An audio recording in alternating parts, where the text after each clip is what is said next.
Is the Trump team laying the groundwork for reopening in May? Dr. Fauci says we could be on track for a more normal summer. 17 million newly unemployed. However, what does this mean for the future of the economy? Plus, Michigan is banning travel between residences. And in Boston, you can get fined for walking the wrong way. That and more coming up.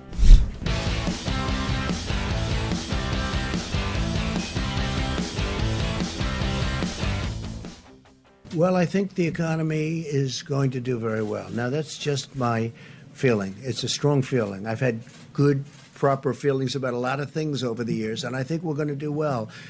We're doing it looks like we're at the lower end of the curve in terms of death, which is a terrible word, a terrible, dark word that we've experienced like nobody's ever seen before in this country. I mean, we have numbers that are terrible, but when you look at the lower levels of 100, lower prediction levels of 100, 120,000 to 220,000, or if we did nothing, up to 2.2 million people, we're looking at a much lower level than the level of, I hope, than the level of 100,000. So we're going to see.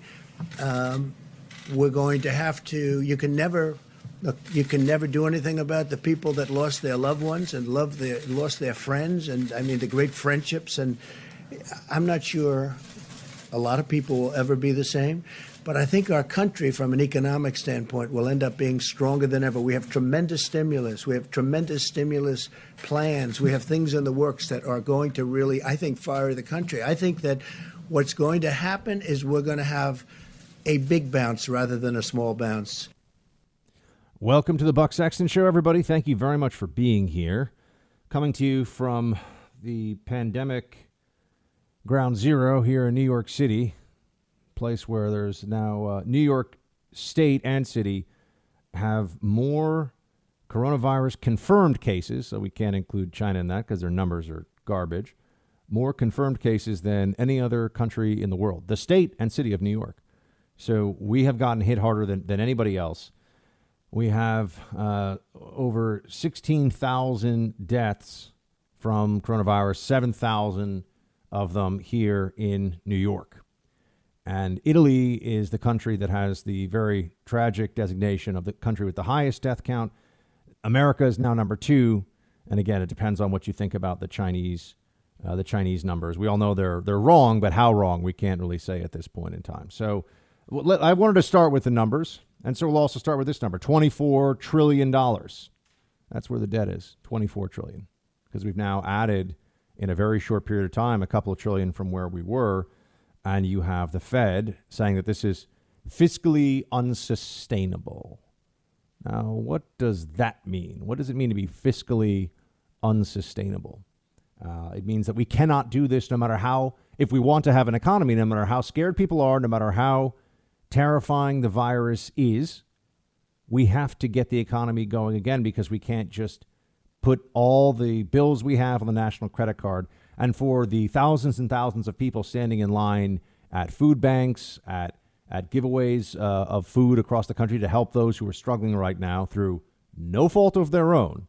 This is the fault of a virus and a decision of government policy that has put people out of work and made it harder and harder for them to get food.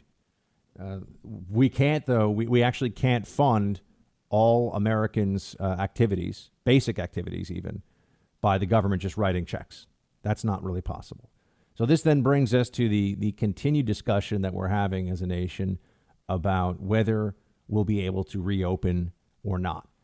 Now, there's some complexity here that comes into the discussion right away, because the states and the cities are going to have a major say in all of this. And I think, for example, here in New York, it's going to be a long, challenging reopening process. It's going to be very difficult for us here in New York City. Other places, other states are likely to be open sooner. And that makes sense. Not all places have been hit as hard by this, and not all places are likely. And just you think this through. You think of the realities of what we know about this disease. Not all places are as likely to ever have a major outbreak or problem. So this is where the discussion has gone now, and it's critical. I mean, it's essential.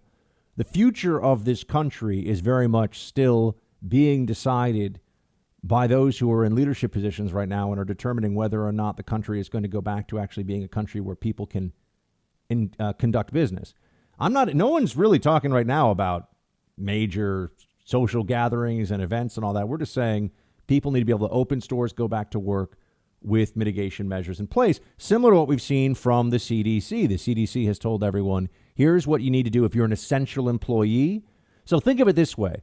We might go into, in May, and that would be really the soonest it is at a national level, an expansion of what an essential employee means. And I do understand those who have problems with that designation, those who have concerns about the government determining, for example, that weed shops in California, essential. Gun stores, not essential. Planned Parenthood, essential. Even though they're only doing abortions, they're not doing any other health care. You look at the way that politics has already been at play with those kinds of designations and what that really means. I mean, for some businesses, being determined not essential means you're probably never going to open again. I mean, talk about picking winners and losers.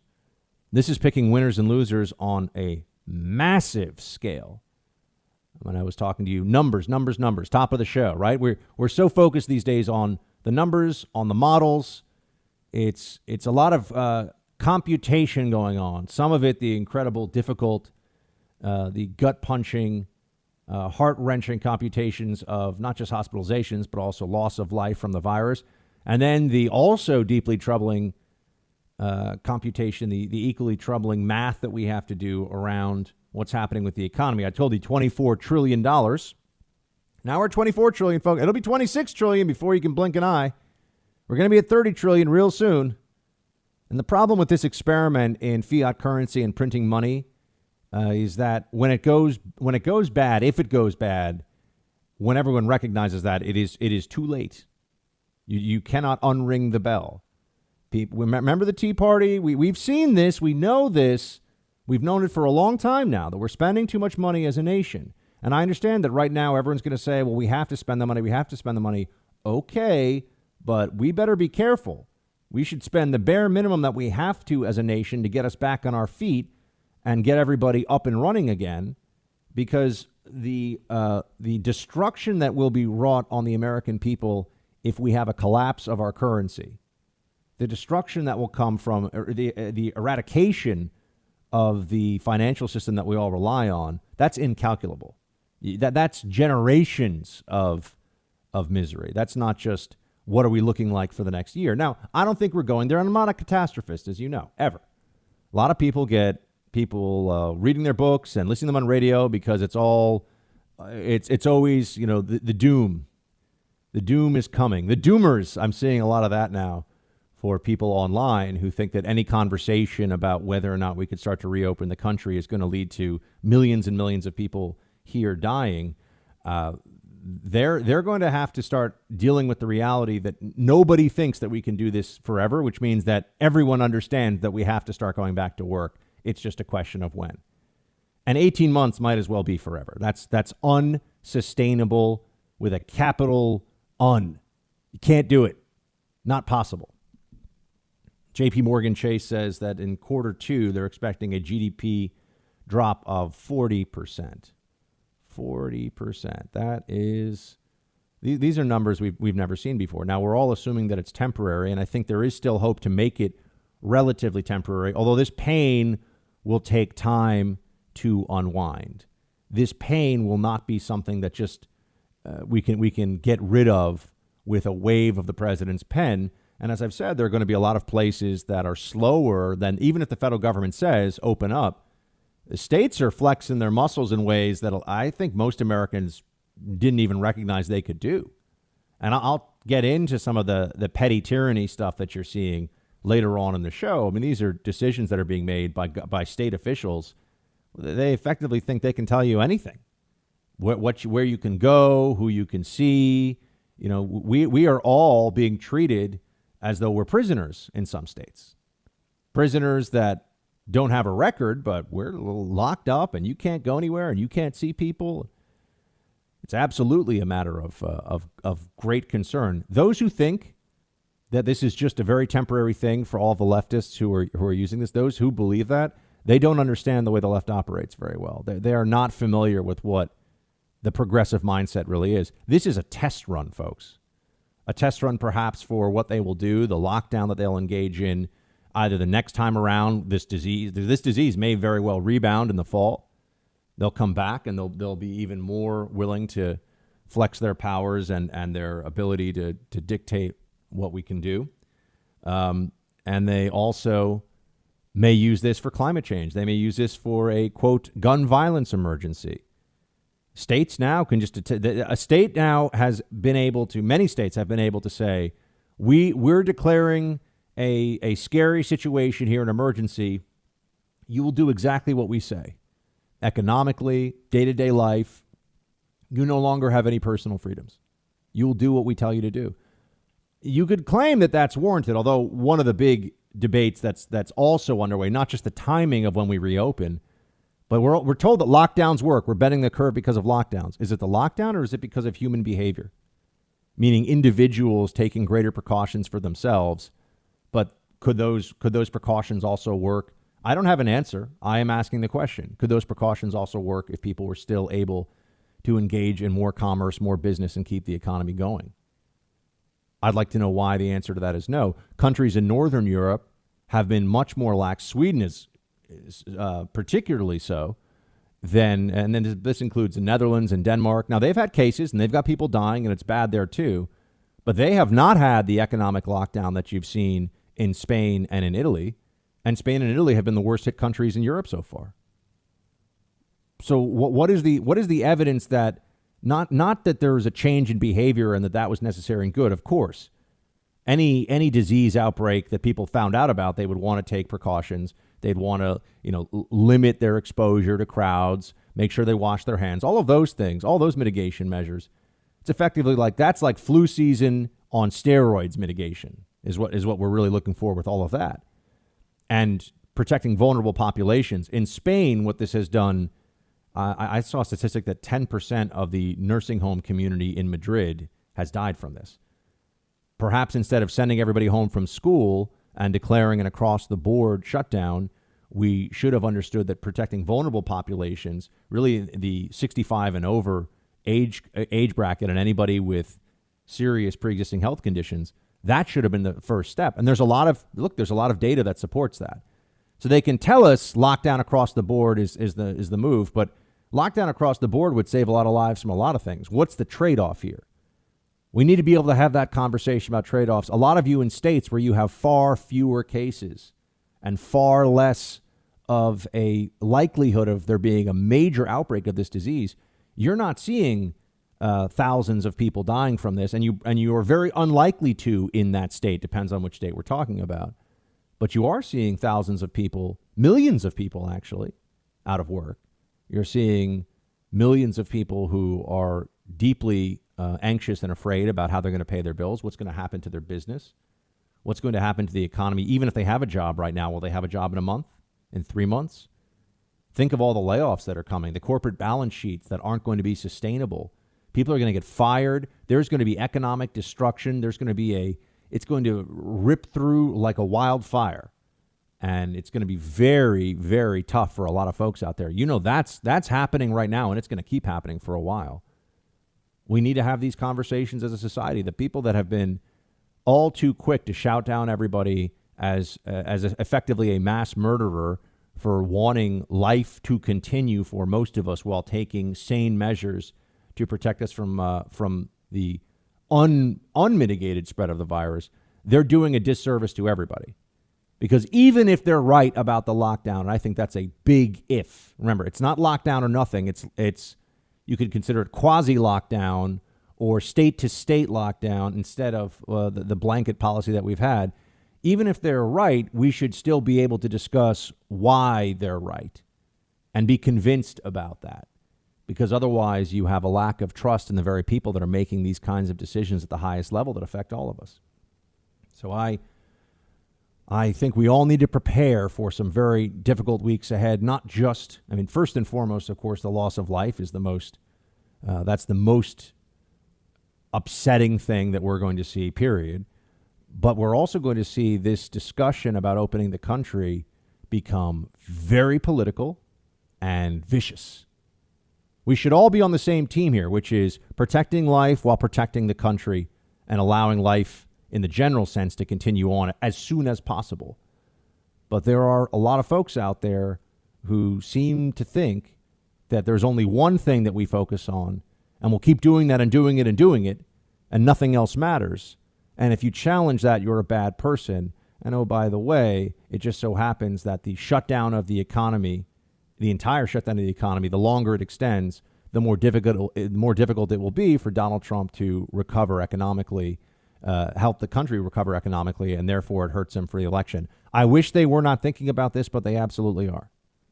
They absolutely are. And if you listen to what they've been saying for years about the president, it would be strange, given their rhetoric, if they weren't viewing this as not just an opportunity to get rid of Trump, but as really a sacred duty to do everything they can to make sure that Donald Trump does not get 4 more years in office. That's where we are, folks.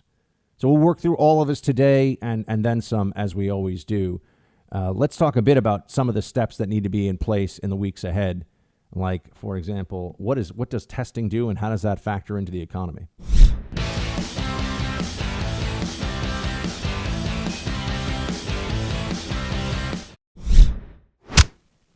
President, how can the administration discuss the possibility of reopening the country when the administration does not have an adequate nationwide testing system for this virus? Don't you need a nationwide testing system for the virus before you reopen? We have a great testing system. We have the best, right now, the best testing system in the world. But there are certain sections. Right now. There are certain sections in the country that are in phenomenal shape already. Other sections are coming online. Other sections are going down. And we, in addition to that, are giving out millions of tests. And every day we're doing it exponentially. We're picking up. And what we'll be doing in the very near future is going to certain areas of our country and do massive testing. It's not necessary, but it would be a good thing to have. Don't you need that, though, Mr. President, to make sure people are safe going back to work? You don't want to send people back to the workplace. We want to have it, and we're going to see if we have it. Do you need it? No. Is it a nice thing to do? Yes. We're talking about 325 million people, and that's not going to happen, as you can imagine. And no, it would never happen with anyone else either. Other countries do it, but they do it in a limited form. We'll probably be the leader of the pack. What is realistic? That's a case. That's a question we have to ask about testing. It's a question that we have to consider as we're thinking about sending people back into work. We have two things here: tests for identifying the virus and the serological testing that is needed to see if you have antibodies for it. Other than a therapeutic that is a silver bullet against this disease, which that is my hope and prayer every day, is that will come through. The next best thing we could really find out would be through serological testing that there's been a lot of exposure without severe cases, and that we have perhaps hundreds of thousands, perhaps even millions, we don't know, of our fellow Americans who are already effectively immune to this. So the testing matters, but the administration's on it.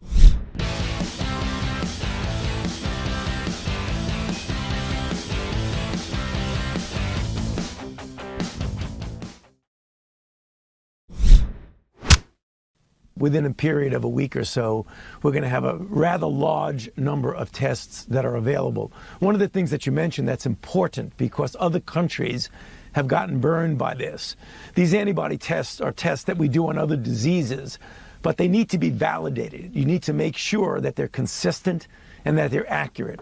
And that's what we're doing now, both with the NIH and with the FDA, is validating them. As soon as they get validated, they'll be out there for people to use. And so, Dr. Fauci, what does that mean for us? Does that mean that we are shifting away from an emphasis in testing for coronavirus to antibody testing to see who has had it and recovered? No, not at all. I mean, those things are done in parallel. One does not essentially rule out the other. We still rely appropriately and heavily on the test to show that someone is in fact infected. Whereas the antibody test says that you were infected, and if you're feeling well, you very likely recovered.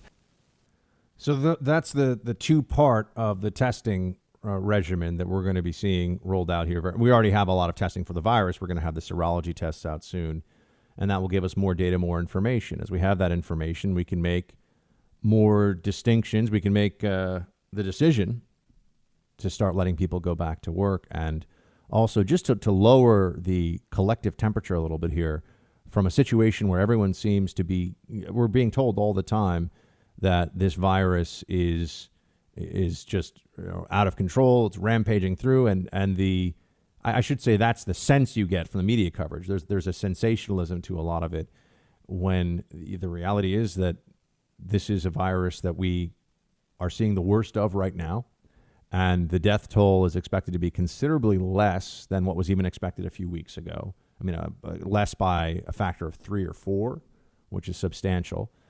And we are just hoping to get more information about the therapeutics.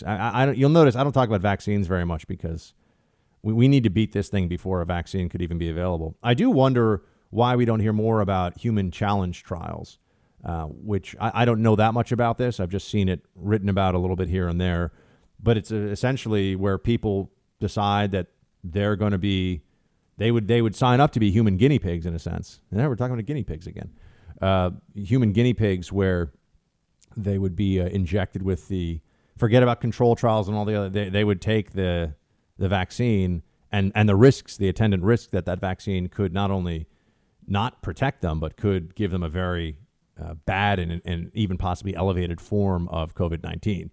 Now, they may not want to do that, because that human trial could also result in exposure of that virus could then be even worse. I understand, but we're going to get to some pretty extreme situations here, I think, where everyone's going to realize that if we want to go back to total normalcy, where we don't have to think about this anymore, we do need a vaccine, and waiting 18 months for that feels like an eternity right now. So there might be some other way. There might be some way that they find. Right now, the standard is 18 months. There's got to be a way to make that faster. There has to be. And perhaps it's individuals who are willing to be even more heroic than they otherwise would by being a part of the trials in the general clinical sense. That takes a long time. But this is what we're heading for. I mean, this is the single most important effort of the scientific community, and it's the one thing that could make everyone's day a whole lot better, and that's putting it mildly. So we'll see if that ends up being an approach that they take here. But then, Fauci keeps saying this, and look, I've been telling you that with doctors, they will always, understandably, they're coming from the perspective of trying to they look at this through what do we do to have the absolute bare minimum risk and to try to have a maximum upside for your health all the time. And so the Dr. Fauci here is telling everybody that, well, when they're asking him about when is it going to be appropriate to start rolling back some of the mitigation measures, he says this, play 16. The virus kind of decides whether or not it's going to be appropriate to open or not. What we're seeing right now are some favorable signs. It's looking like that in many cases, particularly in New York. We're starting to see a flattening and a turning around. I would want to see a clear indication that you are very, very clearly and strongly going in the right direction. Because the one thing you don't want to do is you don't want to get out there prematurely and then wind up you're back in the same situation. So obviously we're looking for the kinds of things that would indicate that we can go forward in a gradual way to essentially reopen the country to a more normal way. But that would really depend upon a number of things that we really follow every day. The virus decides, he says. I get what he means by that, but ultimately, no, we are going to have to decide. We, the American people, well, really our leadership, but increasingly, I think the leadership is going to find out that we're not all in the mindset to just do exactly what they tell us without questioning anything, without wondering what's really going on here, how well they have led us so far, and whether or not the costs that they have imposed on all of us have been entirely necessary. I mean, you've got Governor Cuomo, for example, who's getting a lot of attention for these press conferences that he's had. Keep in mind, Cuomo was completely unprepared for this and completely underplayed it until it was obvious to everybody what a big problem this was. So while on the one hand, the media is, I think, going out of their way to lionize him, and I've said his press conferences have been good, and I've been willing to say that. He has not been taking cheap shots at Trump. He hasn't been doing that kind of stuff. So credit where it's due, but also blame where it's due. He was slow on this. He did not get ahead of the problem at all. And even if you compare it to the outcome that another Democrat in another big blue state, California, Governor Newsom, not to be confused with Gavin Newsom. He's had a better outcome than Cuomo has. But we keep hearing things like this, where we get these comparisons of the death toll. Play clip 5. I couldn't even contemplate where we are now. And to put all of this in perspective, I lived through 9/11. 9/11 was supposed to be the darkest day in New York for a generation. We've done everything we can since 9/11 to make sure 9/11 didn't happen again. We lose 2,753 lives on 9/11. We've lost over 7,000 lives to this crisis. That is so shocking and painful and breathtaking. I don't even have the words for it. 9/11 was so devastating, so tragic. And then in many ways, we lose so many more New Yorkers to this silent killer. There was no explosion, but it was a silent explosion that just ripples through society with the same randomness, the same evil that we saw on 9/11. What do? We move forward and we do the work that we need to do. Now, see, I disagree with his last part there. Obviously, the loss of life is horrific, and it is an unimaginable number of people that are dying from this, and no one ever expected it, and it's terrible. That's all true. But that it's equally evil, no, I mean, a virus is effectively a natural disaster. Now, there's the problem with China suppressing this, and there is real culpability there, but this is much more like a massive earthquake than it is. To call this evil and to compare it to 9/11 that way, I find a little bit of I think that's misaligned. 9/11 was other human beings trying to kill as many of us as possible. They would have killed a whole lot more if they could have. They wanted to detonate a nuclear, a dirty bomb if they could get one in New York City. They would have used biological weapons if they had them. They were actively trying to eradicate all of us. That's evil. A virus is a tragedy. But I do think it's just a strained comparison, really. And to look at the death toll, yes, I mean, more people have died from this than died in 9/11. That is true. More people die from the flu in a month in this country regularly than die in 9/11. So it's disease. It's not a terrorist attack. It's not the same thing. And I think that we lose some of our context for dealing with this when we start to think of this as though these are all similar. I think we need to be precise in how we line these things up. It's not the same as a terrorist attack, and it has very different impacts on society. And you could argue that it'll have even more profound and maybe even some more damaging impacts on society over the long run. And clearly a much higher body count. But 9/11, it was not, and I get a little bit fed up with this, where 9/11 is referred to as, and this was happening for quite a while afterwards, as though it were a natural disaster. Well, no, 9/11 wasn't a natural disaster. It was human evil. It was an attack on us. And this circumstance is a natural disaster that we are working our way through as a country and as a people. But we do need to keep the proper context for these conversations, these discussions. This is a public health issue. There's not a virus that is planning to blow up a whole bunch of planes over the Atlantic. The financial and human damage from the virus is substantially more than what we saw than we've ever seen from any terrorist attack. But if we're thinking about how we handle this, how we deal with this, there's a very clear separation, I think, between how you rally to defeat evil from other human beings and how you rally together to deal with what is a natural disaster, which is what we're going through right now. And the president's talking about how we really do need to think of this as all for one for all. Wow, as a Three Musketeers situation here. It's actually a great book. One of the first novels I remember reading as a kid that I really loved. Play clip 2. Earlier today, I spoke with hundreds of mental health leaders and advocates from around the country to discuss the vital work they're doing. We had the top doctors in the country, some international doctors, Mental health, big factor. Not only has the virus inflicted immense physical suffering on many people, but also mental and emotional suffering as well. Even though we're staying physically apart, no American is alone, and we're all in this together. But the mental health doctors and experts, it's a very great call. It was a very interesting call. So this is another part of this that we will not understand for some time, but we can know right now is going to be really bad. The mental health toll that this will take on people, which also does have a physical health toll, as I was explaining to you yesterday, it is going to be unlike anything else we've seen in this country, certainly since the Great Depression. People are going to start freaking out. And it's one thing to see some of these celebrities who are in their mansions in Malibu who are doing a Skype call to some media outlet or something, and they're like, stay inside, peasant. It's hard here, too.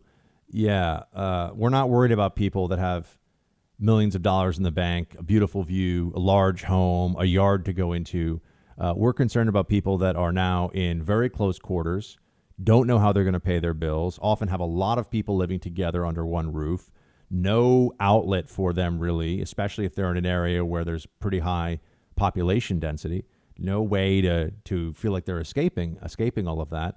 So they've got that economic pressure. And also, you have to remember that for a lot of people that are in that close quarters living situation now because of the lockdown, there's always that concern about what happens if one person gets infected.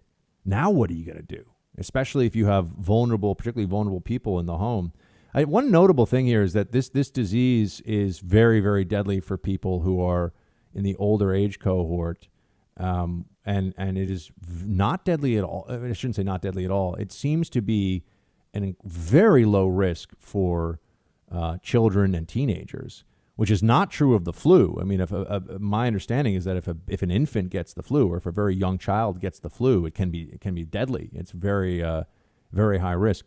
So we're still finding out a lot about this disease, but in a close quarters situation, in a home where you have a lot of people who are all together, you can imagine the amount of stress that's being piled up right now. And that cycle. This is also why being able to reach out to people, having a sense of community, even a virtual community, which is really what we do here on the show, whether you're listening on radio or watching on the Pluto stream or any of the other things that we do. I'll probably try to do a Tallulah Facebook. Tallulah is the French bulldog, for those who don't know that. My parents' French bulldog that I am dog sitting for the foreseeable future.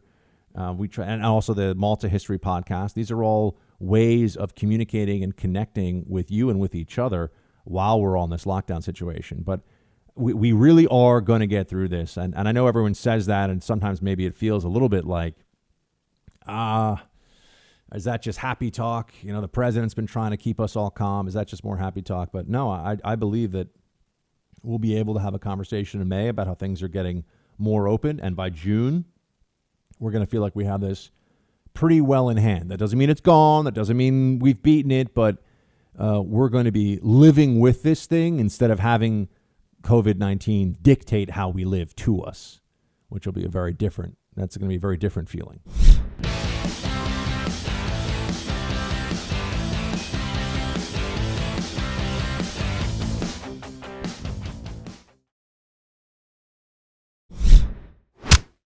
Well, I think bottom line is there's no reason that they couldn't have passed Mitch McConnell's bill.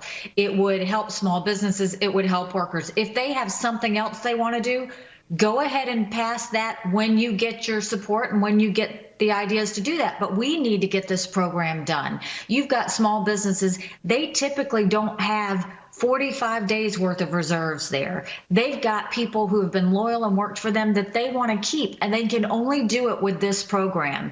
And so now's not the time to be playing games. Now's time to get money in the hands of those that want to keep employing people, want to keep their businesses open.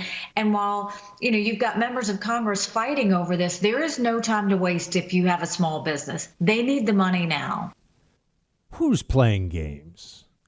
Wait, you mean that the Democrats, who care so much about the working class, care so much about the struggling people of America, they're playing games at this point in time when the country's in both a health and economic crisis?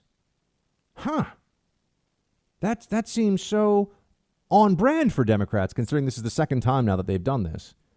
The speed of the funding matters. We do not have time to waste. People need this money now. They're making decisions for their small businesses. They're making decisions that affect their lives, their families right now.